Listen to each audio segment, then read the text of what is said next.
सुप्रभात। मैं हूं जोगेंद्र राणा। आज की हमारी आध्यात्मिक चर्चा का विषय है आत्मदेश। आत्मदेश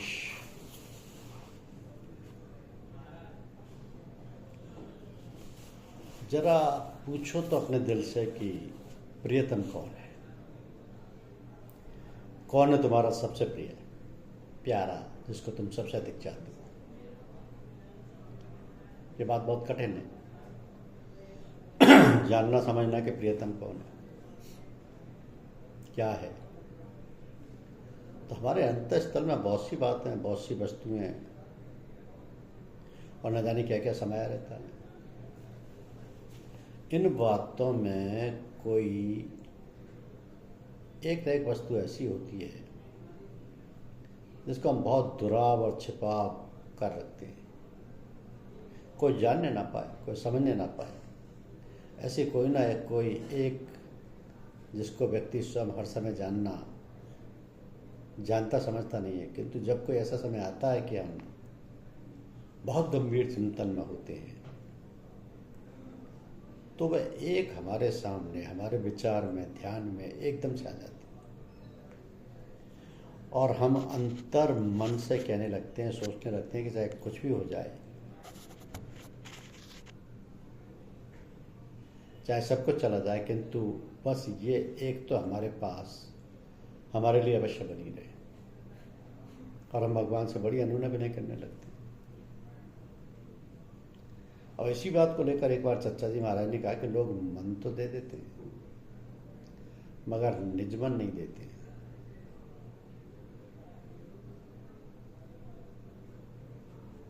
निजमन नहीं देते। इसी बात को लेकर एक बार फतेहगढ़ के भंडारे में तमाम लोग आए थे। इनमें से चच्चा जी के एक अनन्य भक्त श्री मेहरोत्रा जी ने, जो अब भी जीवित हैं, मेहरोत्रा जी ने, और फतेहगढ़ में लाला जी महाराज के घर से समाधि की ओर जाते समय बाबूजी महाराज से जो साथ में चल रहे थे, उससे चलते चलते पूछा कि निजमन क्या होता है। अब चचा जी महाराज ने ऐसा कहा कि लोग मन तो दे देते हैं मगर निजमन नहीं देते। तो बाबूजी से कहा कि हर एक आदमी के अंतर में कुछ ऐसी बातों की जो वो बहुत चाहता है, एक गठरी सी होती है जिसको वो छोड़ना नहीं चाहता, वही है निजमन। ये बात किसी एक व्यक्ति की नहीं, अभी तो सभी में होती है। और आप लोग स्वयं बड़े ध्यानपूर्वक विचार करके देखें कि ऐसा होता है कि ऐसा होता है कि जब साधक गुरु के सम्मुख जाता है तो वो कुछ ऐसी बातें छिपा कर रखता है जो चाहता है कि ये बात गुरु जी जान ना पाए। और उसका फल ये होता है कि वो चीज़ सदाई उसके अंतर में बनी रहती है और दूर नहीं होती है। रामायण में तुलसीदास जी ने स्पष्ट शब्दों में कहा है कि सन्मुख होय जीव मोय जबई, जन्म कोट अगनाश तभी। तो सम्मुख होने का तात्पर्य यही है कि अपना हृदय बिल्कुल खोलकर गुरु के सामने बैठ दो, तो फिर उन सभी बातों की सफाई हो जाएगी जो हमारे अंतर में संस्कार रूप में जमी है। साधकों और अभ्यासियों को ये अनुभव प्राय होता है कि जब सम्मुख बैठते हैं तो ध्यान में ऐसे ऐसे विचार जिनमें कभी कभी इतने गंदे और खराब होते हैं, जी चाहता है कि उठकर भाग जाएं। ऐसे में कभी हटना नहीं चाहिए, ना भागना चाहिए, ना घबराना चाहिए। न जाने कितने जन्म जन्मांतरों के जमे संस्कार गुरु की कृपा धार से उखड़ते और निकलते। तो पूरी सावधानी और निष्ठा से बैठे रहना चाहिए। अब ये तो बड़े सौभाग्य की बात है कि गुरुजन ऐसे कृपा कटाक्ष से हमारे दुर्गुणों को, हमारे संस्कारों को आनंद फानंद नष्ट कर हमारे हृदय को शुद्ध निर्मल बनाकर हमें संसार सागर से पार होने योग्य बना देते हैं। गुरुजनों से प्रार्थना है कि वह सभी साधकों अभ्यासियों को ऐसा साहस और सद्बुद्धि प्रदान करें कि ऐसे अवसर पर साहस और बुद्धि बल से काम लें और निश्चिंत होकर गुरु की शरण गति में स्थिर रहकर अपना काम बना लें, जीवन सुधार लें। मनुष्य जीवन सफल बनाना।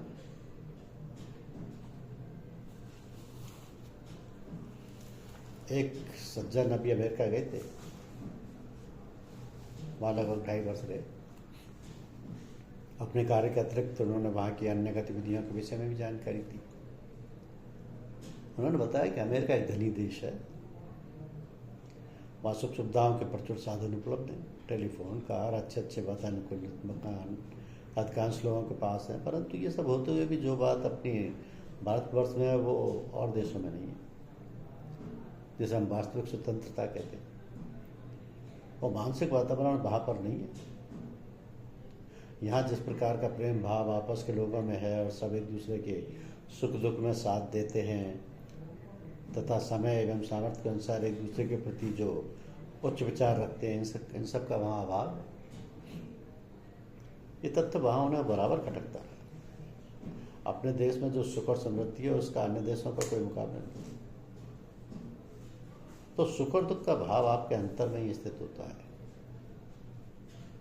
हमारी केवल ये लालसा रहती है कि अन्य चीज़ें जो हमने देखी नहीं है, केवल उनका वर्णन नहीं सुना है दूसरे लोगों से, उनको स्वयं देख लें अथवा प्राप्त कर लें।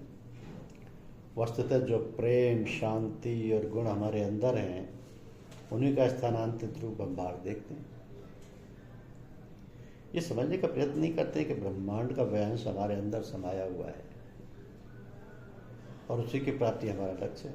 इसी के लिए अंतर्मन को जागृत करना।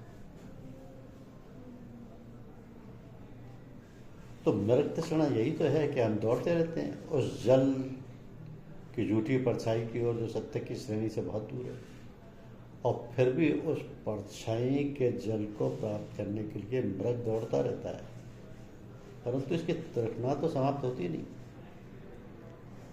प्रत्युत वह स्वयं ही समाप्त हो जाता है। अब कौन बतलाए उसको कि उसको तो नाभि में ही कस्तूरी।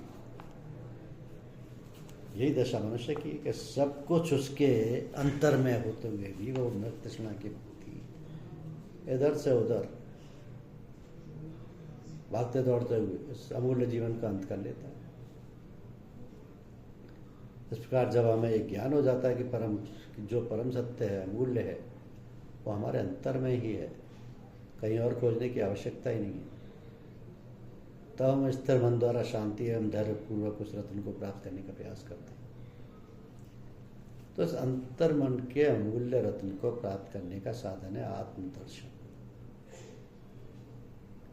अभी कैसे प्राप्त हो, यह एक जटिल समस्या है, पर यह कोई समस्या नहीं है। जब किसी कार्य को पूरा करने का हम पीड़ा उठाते हैं तब वो कार्य पूरा हो जाता है।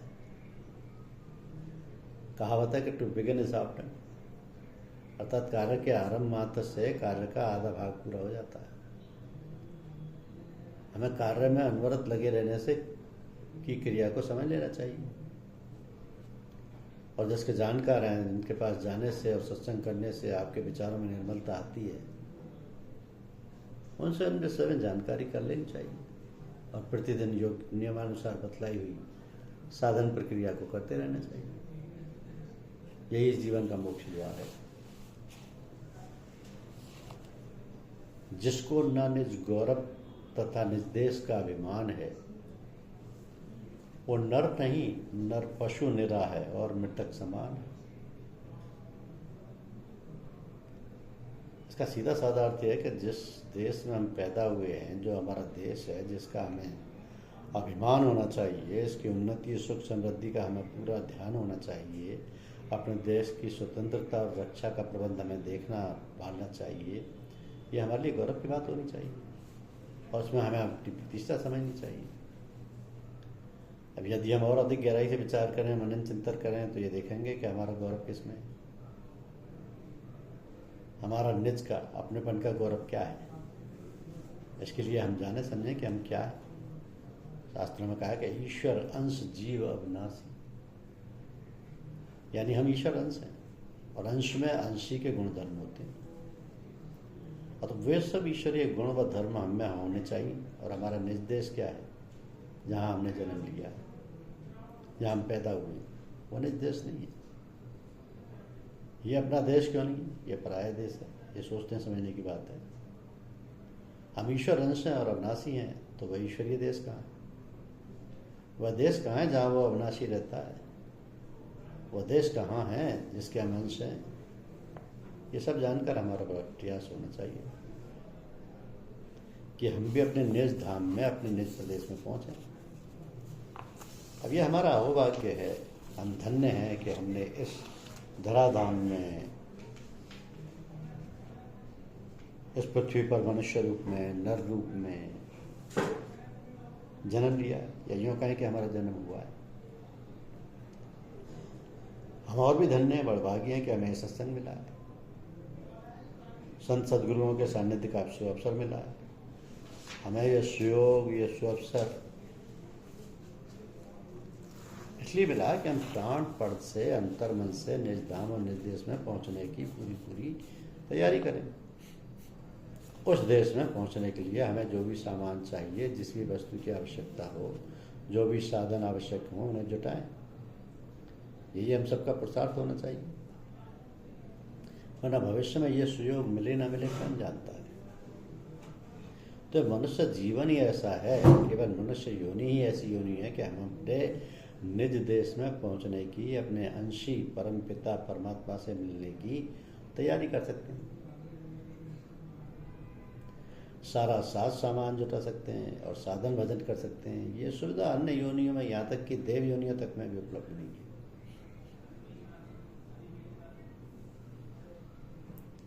सो हम सबका परम कर्तव्य है और हम सबका यही लक्ष्य होना चाहिए कि हम अपने देश में पहुंचे। किसी ने कहा कि ये संसार झाड़ और झाकर, उलझ पुलझ मर जाना है।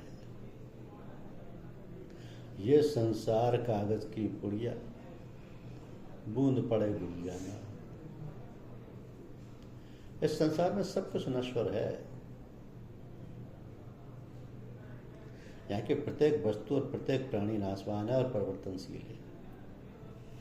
परंतु हम कुटुंब के, घर गृहस्थी के, स्त्री पुत्रों के, घर जायदाद के ऐसे झमेले में फंसे हैं कि अपने को उससे बचाना और संभालना बड़ा कठिन है।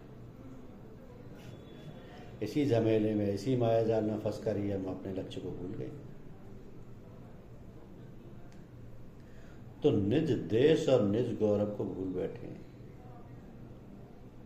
तो बड़े सावधान होकर, बड़ी सोच समझ रखकर हमें कदम रखना है, ताकि हम संसार के कटीले मार्ग में ना फंस जाएं और सीधे सरल भाव से मार्ग पर चलते हुए अपने घर, निज देश में पहुंच जाएं। ये अटपटा रास्ता है, कंट का कीड़ है। चोर डाकू लुटेरे मार्ग में बाधा उपस्थित करके हमें पथभ्रष्ट करने की चेष्टा करते हैं। तो गुरु रूपी अंगरक्ष को साथ लेकर के मार्ग पर चलो, ताकि कोई खटका व फिक्र ना रहे। इसलिए हम इस सत्संग में आए कि ठीक गुरुदेव की छत्र छाया में रहकर उनके आदेशों में संकेतों को ठीक प्रकार से समझते हुए चलें, कहीं रुके नहीं, बहके नहीं, और तब फिर हमारा बेड़ा पार है। गुरुदेव और भगवान हमारी सहायता करें। रास्ता आसान नहीं, रास्ते को आसान बनाना है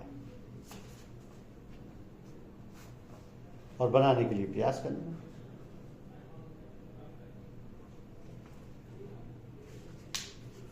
तो ये प्रयास हम स्वयं करें। जीवन जो है, मनुष्य जीवन की सफलता इसी में है कि हम अपने जीवन को सत्यम, शिवम और सुंदरम बनाएं। ये बात कहने में तो अच्छी लगती है, परंतु व्यवहार में लाना कठिन है। सत्य क्या है, इस पर तनिक विचार करके देखें। सत्य माने हम सत्य का आचरण करें, सत्य ही बोलें, सत्य ही सोचें, जो बात मन में है वही बोलें और उसी का आचरण करें। किंतु ये भी ध्यान रहे कि सत्य के आचरण में हमारे कटुता ना आने पाए। हमें शिक्षा को अपने आचरण में उतारें। सत्यम ब्रूयात प्रियम ब्रूयात, ना ब्रूयात सत्यम प्रियम। अर्थात हम सत्य बोलें, प्रिय बोलें, परंतु अप्रिय लगने वाला सत्य ना बोलें। सत्यम ब्रूयात प्रियम ब्रूयात, ना ब्रूयात सत्यम प्रियम। हमारा बोलना सत्य तो हो ही, साथ ही सिद्ध भी हो, अर्थात कल्याणकारी भी हो। हमारे सत्य बोलने से किसी का अनिष्ट ना हो, किसी के दिल को ठेस ना लगे, बुरा ना लगे। बोलते समय हमें दूसरों के हित और सुख सुविधा का भी विचार करना चाहिए। तो सत्यम व शिवम के साथ साथ हमें सुंदरम का भी पालन करना चाहिए। तो सुंदर क्या है? जो अच्छा लगे, जिसे देखकर बात सुनकर दिल प्रसन्न हो जाए, अंतःकरण में यह भाव प्रकट होने लगे कि वाह, भगवान की कैसी दया कृपा है, कैसा मनमोहक दिल को लुभाने वाला सौंदर्य प्रदान किया है। सुंदरम व उत्प्रोत मनुष्य को देखकर व्यक्ति अपने को कृतकृत्य मानने लगता है। कृष्ण भगवान को ले लीजिए, वो थे तो काले, किंतु उनके अंदर कितना आकर्षण था, कितनी मधुरता थी, और सत्यम शिवम व सुंदरम का कितना अच्छा सामंजस्य था। उनमें भगवान की लीला और उनकी कौतूहलजनक कार्यकुशलता का जीता जागता प्रमाण और उदाहरण तो हम लोगों ने महाभारत के टेलीविज़न सीरियल में देखा ही। भगवान कृष्ण ने किस प्रकार नीतियों व रीतियों को प्रतिपादित किया, जिससे सभी का कल्याण हुआ, और साधारण मनुष्य को भी अपनी जीवनचर्या ढालने के लिए ऐसे ही इष्ट और उदाहरण को अपने सामने रखकर जीवन का निर्वाह करना चाहिए, ताकि उसका जीवन भी सत्यम शिवम व सुंदरम से ओतप्रोत हो सके। बिना अपने सामने एक दृष्टांत और उदाहरण के ऐसा करना महाकठिन होगा। इसलिए कहा जाता है कि किसी महापुरुष की छत्र छाया में रहकर उनकी आज्ञा और इच्छा के अनुसार व्यवहार करें, जैसे कि महाभारत में अर्जुन और युधिष्ठिर ने किया। वे कोई भी कार्य भगवान कृष्ण की आज्ञा के बिना नहीं करते थे, इसी कारण उनको सर्वदा सफलता मिलती रही। जब हम कोई भी कार्य भगवान का समझकर भगवान के लिए ही करते हैं, तब उसका उत्तरदायित्व स्वयं भगवान वहन किया करते हैं। वो इसलिए कि तब तो करता एक यंत्र हो गया, वह तो अपनी इच्छा और अपनापन रखता ही नहीं, फिर क्यों ना भगवान ही उसकी साथ संभाल करें। तो इस प्रकार हम अपने जीवन को वैसे ही ढालें और वैसा ही व्यवहार करें जैसा कि उस जगन्यंता की, उस अखिल ब्रह्मांड के रचयिता की इच्छा और रुचि हो। तो मनुष्य इस संसार में अपना कर्तव्य पालन अर्थात अपने कर्मों को भोगने हेतु उत्पन्न हुआ है। यदि वह भोग बिना किसी इच्छा के, राग व द्वेष के, भगवान की दया कृपा समझकर नहीं भोगता है, तो फिर भोग से ही योग रहता है और यह जन्म मरण का चक्कर कभी समाप्त नहीं होता। इसलिए सोचो, समझो, विचारो और कुशलतापूर्वक जीवन यापन की क्रिया को भगवान की अहेतुकी कृपा समझकर पालन करो।